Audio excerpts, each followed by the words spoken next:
Allah tidak akan terima semayang seorang kamu. Ada riwayat salatar rajuli, seorang lelaki yang tidak sempurna rakaat dan sujud. Tuhan tak terima. Nampak?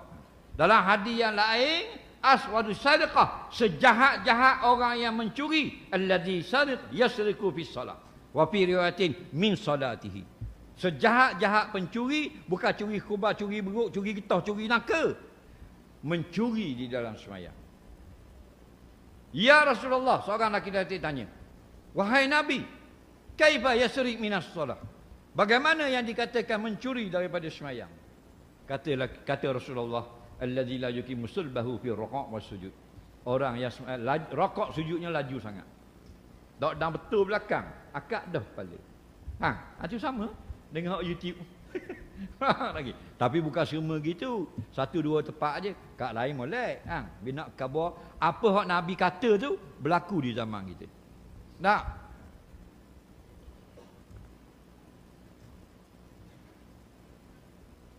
Jadi maksud di sini, semayang ini adalah yang paling utama dalam segala ibadah yang kita kerja. Nak banding dengan lain tak boleh banding. Umududdin as-salah. Dalam hadis Nabi kata tiang-tiang agama semayang. Sebab tu kalau kita buat benda lain dulu semayang tak ada, pakai gawat. Rumah kena diri tiang.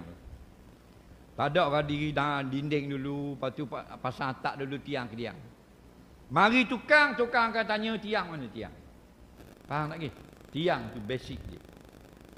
Kalau tukang mari rumah ayah haji, tukang kata ayah haji, mari belaka dah ni, mana tiang 4 batang nak diri tiang. Ayah haji kata kita tak mau diri tiang. Tiang hamba nak buat ngelah kali. Jadi nak pasang atap dulu. Pasang atap, pasang mozaik, buat jambang ke dapur, tiang ke tiang. Tukang tanya balik, haji ada minum ketung tak?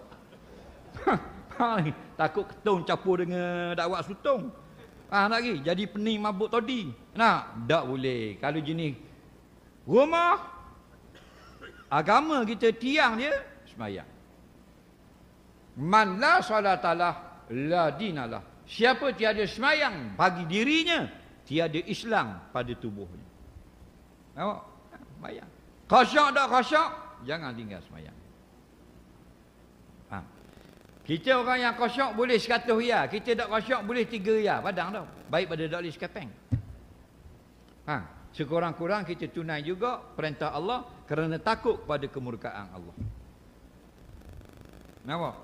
Tapi kalau kita mujahadah nak perbaiki upgrade semayang kita, mudah-mudahan hari ini semayang aku lebih baik daripada kemarin, itu lebih baik. Dan kata ulama, orang yang berjuang sepanjang hayat untuk memperbaiki semayang dia, untuk mengelokkan semayangnya tetap tidak elok kerana dia tidak pandai, maka Allah beri pahala yang banyak atas mujahadah tadi. Faham? Dia tak dapat pahala semayang yang elok, dia dapat pahala bersungguh dalam semayang. Faham?